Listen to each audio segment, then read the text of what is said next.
My ducks, it's Simon here, welcome back to the Hermit's Cave. I'm hoping that everything is in shot. I've just had to move everything, push everything out, because this book that we're going to be looking at today takes up most of the desk space. It is huge. It's the one that came from Cheryl at Oneness Emporium, along with the Yokai and the Beetlejuice Tarot. And it's not very often I get to take a look at a book or review a book, so I'm quite excited about this because this looks to be fantastic. It looks like a compendium of all sorts of magical stuff like Kabbalah and all sorts. So we will have a look. Normally I like to zoom in a bit more than what I'm able to do here, but because this book is so big, I need to make sure that you can see everything.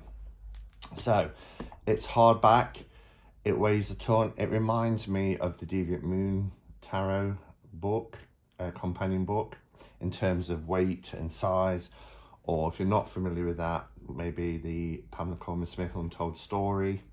But it's a very heavy, weighty book. When the postman passed me this, I was like, what on earth is in this box? So it's the Moon and Serpent bumper book of magic, and it's by Alan Moore and Steve Moore. Okay, so on the back, let's turn it over. It says, "Step up now, gentlemen and ladies, come this way. Here is the Moon and Serpent Grand Egyptian Theatre of Marvels. We have curiosities to suit your every inclination." And you really get that sense of a carnival, don't you? Or a travelling fair. Demonstrations and displays, unique sensations, and a previously unimagined sexual extremity included in the modest cover fee. Wow, sexual extremity. You dare not bring your wives. Persuade your husbands to remain at home. Beyond these doors, we guarantee admittance to a hidden demi-monde. A demi-monde with ritual embellishments, unpracticed since the 2nd century. Okay. There's mountain banks and fiery worms, and roses made of time in grand array. Step this way. Step right this way. Step right this way.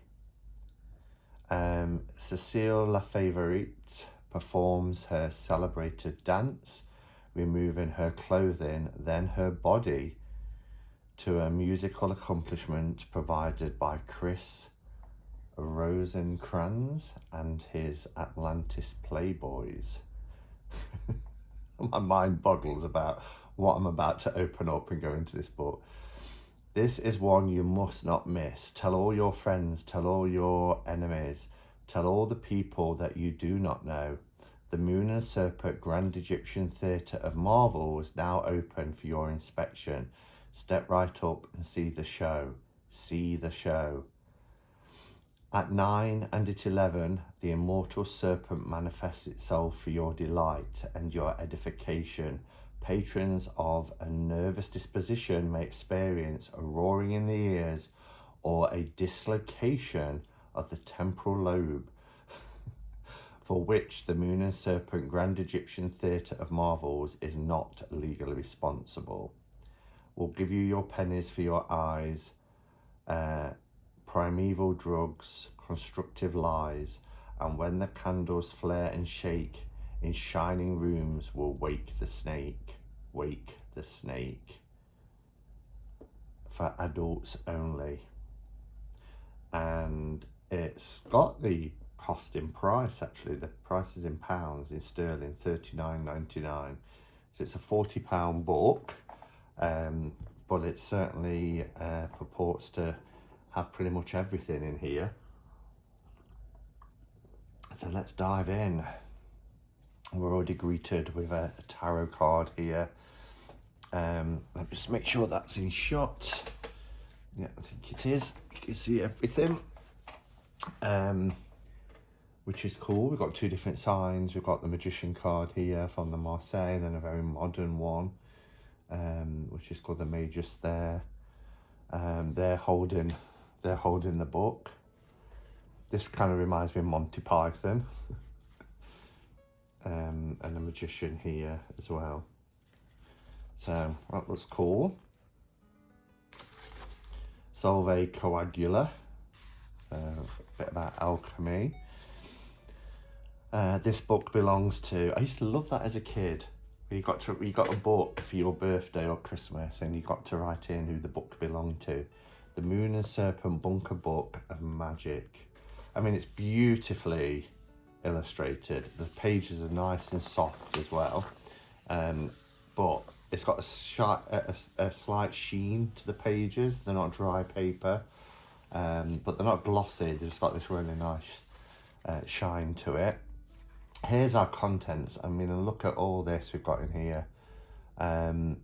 Everything you can think of. Things to do on a rainy day, the soul, the dweller in the abyss. Wow, there's all sorts. The Adventures of Alexander, Part 5. Looks like it's following a sequence then. Of Things to Do on a Rainy Day appears all the way through. You've got that 6 times. The Soul Dweller in the Abyss, Chapter 6. So there's quite a lot of stuff in here. The Moon, Serpent and Magical Alphabet. So it's got its own alphabet here. Going through 24 characters. Some of these are very recognisable as sigils and symbols. Got Mercury, the Black Virgin, womb and female, Loki, the Beast, which is god of animal kingdom, Virgo.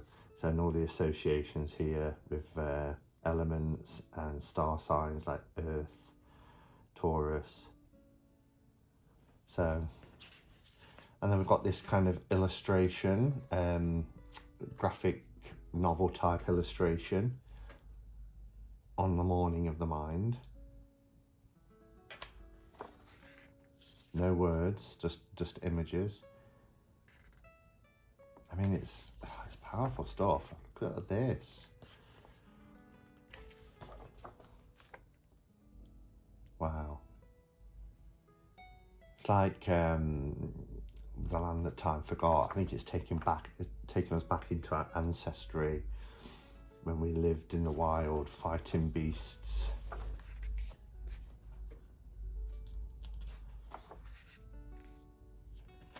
Wow, look at this. Lives of the Great Enchanters, #1. Oh, it's about cave painting. So yeah, it's gone back through history. During 1910, in French cave system, Les Trois-Fers, they discovered an extraordinary image dubbed the Dancing Sorcerer. So it's kind of talking about paganism and witchcraft. The sorcerer's dance is one between mankind and its imagination, by which the entire universe is brought cascaded into being. This is brilliant. Okay, and then we get an introduction here. Welcome readers to the Moon and Serpent's Bumper Book of Magic. In this marvellous compendium, we hope to offer you a clear and useful introduction to the history of this exciting subject, while providing you with all you need to know in order to purpose your own investigations and experiences. We fall in love with the romance of it as children, and then, when we are a little older, we have found the real world to be less enchanted than our storybooks suggested. Isn't that the truth? we become bitterly disappointed, scornfully rejecting the idea as unsuitable for serious grown-up debate, perhaps afraid that by believing in it, we are only risking being once more taken in and then let down again. What is it then, this thing that most of the great artists, scientists and thinkers who shaped our society considered so important, and yet which is seen as only fit for fools and babies? What is magic? To a child, the answer could be simple. Magic is the realm of wondrous powers and strangely worded spells of spirits, demons, sorcerers and witches. Clearly, none of these things have a place in the adult view of reality, although this does not mean we can dismiss the child's experiences as unreal. Before discussing magic then, it seems we must first ask, what is reality? And it goes on. Wow. And I suppose the question is, can magic and reality, do they have to be separate? And we all know the answer. So there's lots here to read as well. And then this is a section that reoccurs, things to do on a rainy day. Making things is magic. So it's almost like there's a ribbon as well in here, which is useful to have. It's a nice purple ribbon. So things to do, you know. So it's a book for the whole family, really, isn't it? Things to do on a rainy day. Number one, making things is magic. Grey skies up above. It certainly is this weekend here. And if you're stuck indoors with nothing to do, then why not become a magician? Love Hermes there. So there's lots of practical stuff you can do as well. Creating pottery, painting, whittling, all sorts. Lives of the Great Enchantress, number 3. Circe, this is about Circe. Dweller in the Abyss, another thrilling mystery adventures of the soul. This book is, I love it. It's just one that you can pick up and go to a different section, and it's almost like a children's annual that I used to get at Christmas as a kid. It would have all sorts in there. Lives of the Great Enchanters, number 5. Things to do on a rainy day, number 2. Magic for the motionless.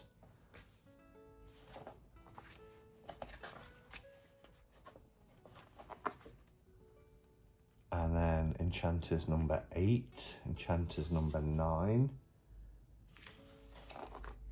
Kabbalah. Okay, so again, if you're into Kabbalah or wanting to find out about Kabbalah, there's a great depiction here of the Tree of Life.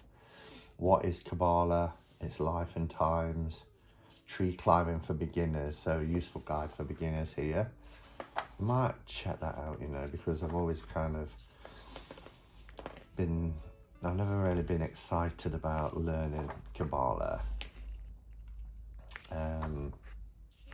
I'm not sure why, really. I don't really like the organised kind of belief systems.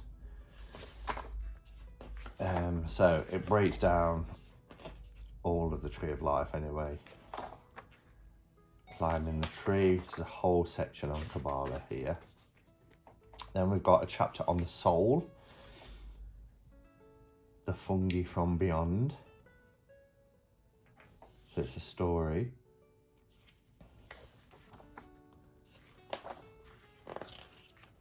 Wow, all this. Lives of the Great Enchanters, number 10. 11 and 12, 13 and 14. The Adventures of Alexander. So do you see how it's like when I used to get a comic each week, Whoopee and Wow, or I don't know, The Eagle or something like that, and then you'd get an annual at Christmas, and all of these stories and things would be put together.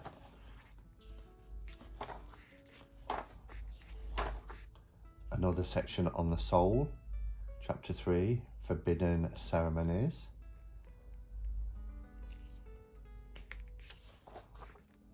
That might be the adult bit. So yeah, I mean, at first I wasn't sure who it's appealing to. Is it appealing to kids? Is it appealing to adults? But I think it's very much a kind of a, because there's adult sections, I think it's appealing to the child within each of us, particularly when it says that, you know, we lost that sense of magic as a kid. Seeing things, looks like they're scrying, looking into a teacup look. Again, this is something to do on a rainy day. Scrying. There's certainly a lot of information in here. The Adventures of Alexander again. The Soul, chapter 4. Tree of Darkness.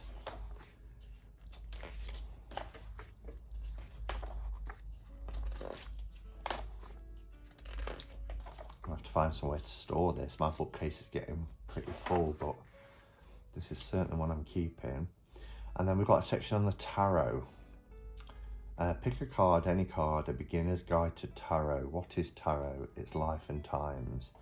And I don't know if this is an actual tarot deck. I've never come across this before. Very basic, and it reminds me of, oh gosh, what was it called? I think it's in this box. It's certainly in one of the boxes. No, it's the original J.K. Waite. Is it the International Icons Tarot? Yeah, kind of reminds me of that. I've had this for a number of years. It was a gift from Sandra when we first became friends, actually. And I really liked the International Icons Tarot. There's the Happy Squirrel card. But in terms of these kind of stick people, it reminds me a lot of that. But I've not seen this before. There is some information at the bottom, so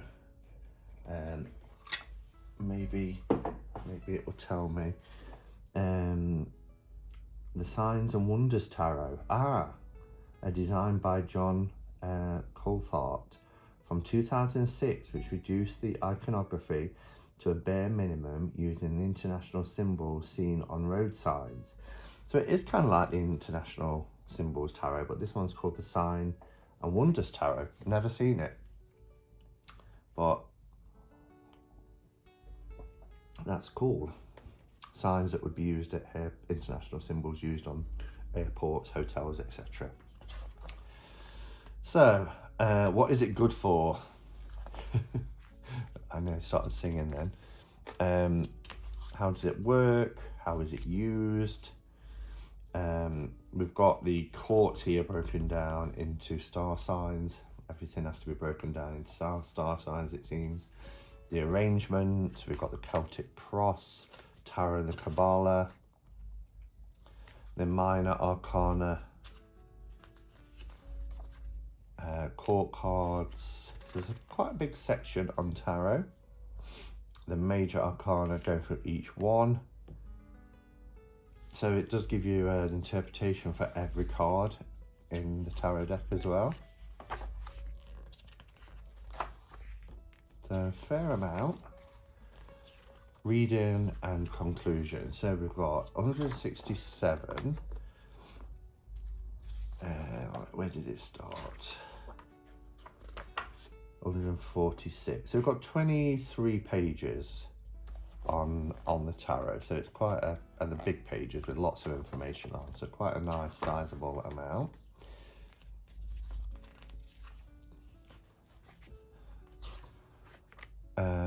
Magical landscapes. This looks interesting, doesn't it?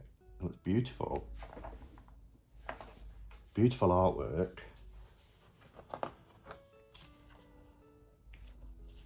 Oh wow. Magical landscapes.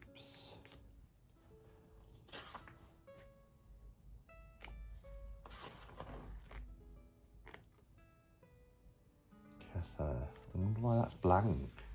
It's almost like they've forgot to put a picture in there. Look at this. the two worlds side by side. Kabbalah features heavily in this, doesn't it?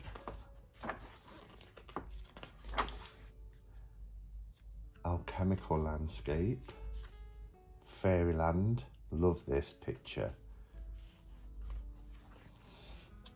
The Witch's Sabbat. Wow, look at this. This Baphomet look.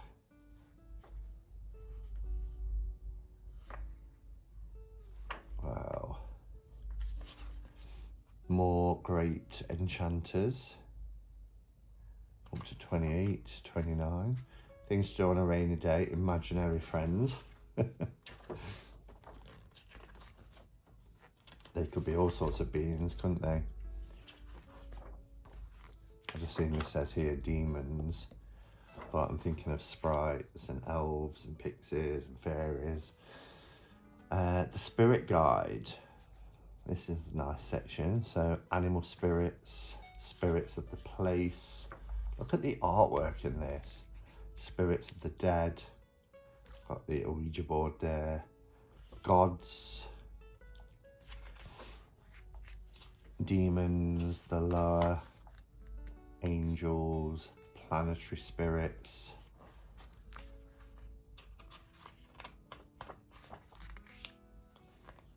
The Soul, Chapter 5, Garden by Right.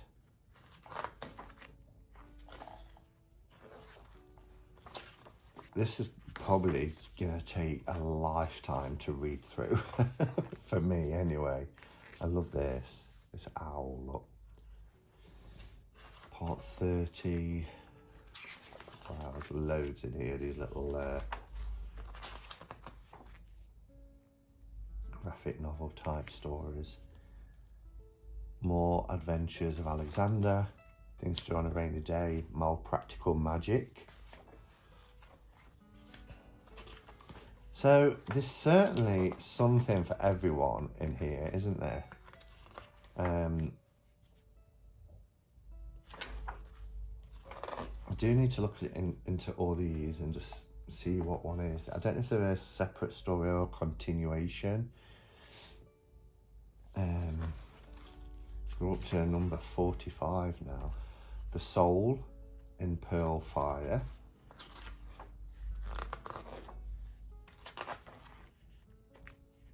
Look at that. And we've gone into our Lovers tarot card. Seraphoth and Labyrinth, using the Tree of Life design. There's a fun dot to dot game here. We can all see that it's going to be Baphomet, but do you remember dot to dot? Or it's down as join the dots here, but we used to call it dot to dot when I was little. You had to join all the numbers up. Don't remember it being as intricate as this, but that and painting by numbers, I used to love it. Every Christmas I used to get a painting by numbers. An Evening in the Grand Egyptian Theatre of Marvels. In the Morning of the Mind. Adventures in Thinking. Things to Do on a Rainy Day. Again here, it doesn't say what the theme is for this one. The Adventures of Alexander. We're nearly at the end. Lives of the Great Enchanters. So instead of the sections, it's almost like proper reading parts, like story parts now. No graphic novels, or almost like it's bringing it all together in a conclusion. The Soul. Yeah. Oh, beautiful.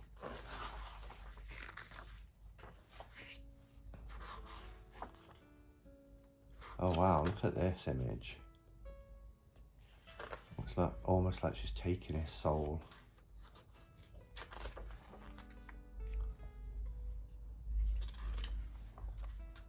Beautiful. Absolutely stunning book. Lots of information to read though. I think, like I said, it will take me a very long time. And I think it's a book that I would pop in and out on. Rather than Oh, look at this. It's almost like those build your own with the little flaps that you can fold. Door panel, exterior and interior.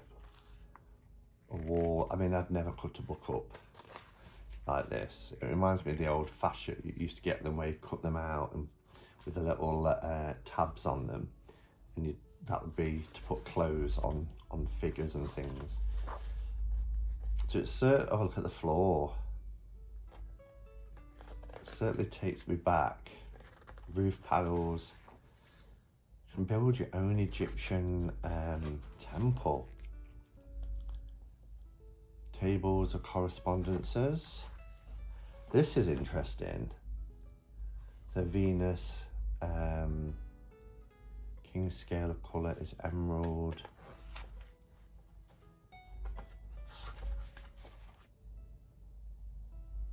On it, it's a sickle. Useful figures. Magical alphabets.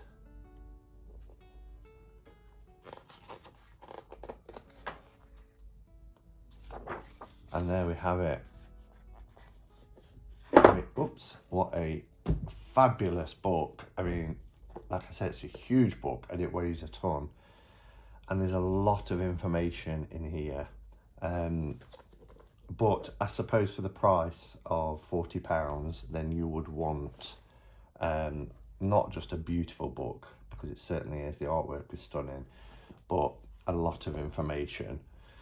But yeah, let me know your thoughts. Is this a book that you've got, or is this the first time you've seen it, like it is for me? And what's your initial thoughts? Or if you do have it, how have you found it? I'm not sure what the release date is. I think obviously it'll be new out for Cheryl sending it me, but I couldn't see that page where it tells you, go straight in after the contents, where it tells you its publication information. Yes, it's here at the back. 2024, so it is new. But yeah, let me know your thoughts on this book, and thank you for watching, everyone. Hope you all have a great week ahead, and until next time, go in peace. Namaste and blessed be.